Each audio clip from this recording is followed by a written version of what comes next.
welcome to episode 0 of Forever in Bloom, a cinematic exploration, investigation, and celebration of Jeff Goldblum's cinematic career.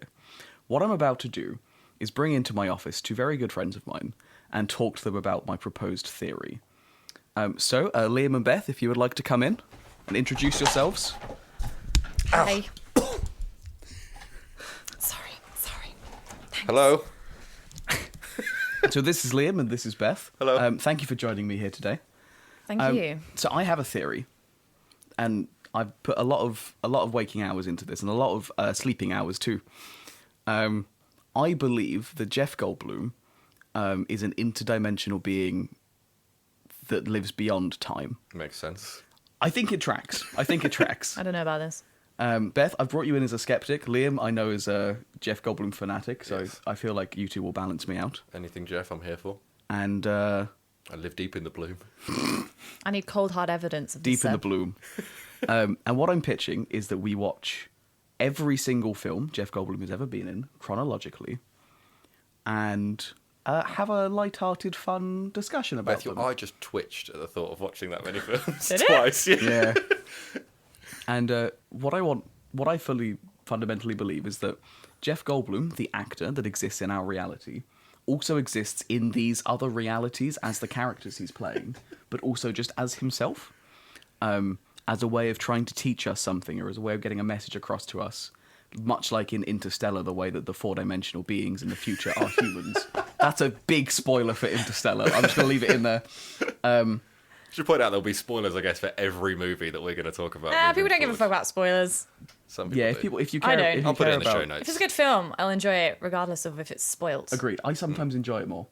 Yeah. If Because you know it's something's spoiled. coming and you want to see how it builds up there. Yeah, I care less about a twist and more about the craft. Exactly. And Here we are. so some of the things that we are going to be discussing in this is, in each of these films, how Jeff is Jeff.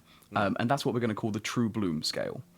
We're also going to rate it based on its craft and its enjoyability. Beth.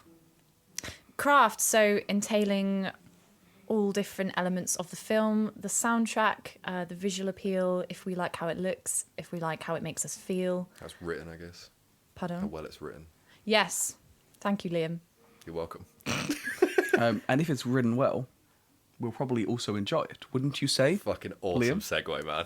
Look, man, I'm a radio professional. Yeah, so we're going to do enjoyability, which we made a point of keeping how much we enjoyed the film and how well the film is made as a separate thing to vote on, as you can have films that are made really well that absolutely suck and films that are made terribly that are absolutely amazing.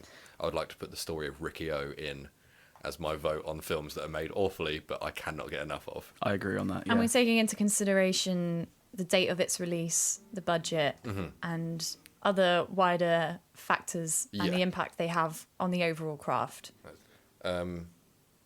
So the way we're going to do these first two episodes is that in Jeff's first 8 films, he has very small roles, some ranging from 6 seconds to like 4 minutes. So we decided to, rather than eke out an episode for each one, we're going to do 4 episodes in the first, 4 films in the first episode, and 4 films in the second episode. And from there on, we will do a film per episode when he has like feature roles. The first 2, maybe a little janky. They're going to be a bit more busy than the ones moving forward, but that's just, we felt. And was the we're easiest way. exhausted from watching 8 hours So worth many- of content in one So week. many films. But that's how it's going to move forward. And Jeff fucks. Jeff fucks, man. Jeff Fucksworthy, as I like to call him. That's a bad joke. One thing to point out, we're scoring each of these things out of 10. And because we're doing it each, the maximum score a film can have is 90 We'll be points. putting these into a table, and hopefully at the end of this ridiculous endeavour that Seb has dragged us into, we are going to find the best Jeff film. Which may or may not also be the best film that Jeff has been in. Just the best Jeff film. And also, we're on a quest to find out what his plan is. What are you doing? What are you trying Why to are tell you us? here? And we've got 76 different versions of Jeff. We've got 76 different versions of Jeff. Is it 76? I thought it was like 60 something. That's good. Well, we do have conflicting lists. That's true. We And have- they're It's all around there. that They're just number. in a different order, I think.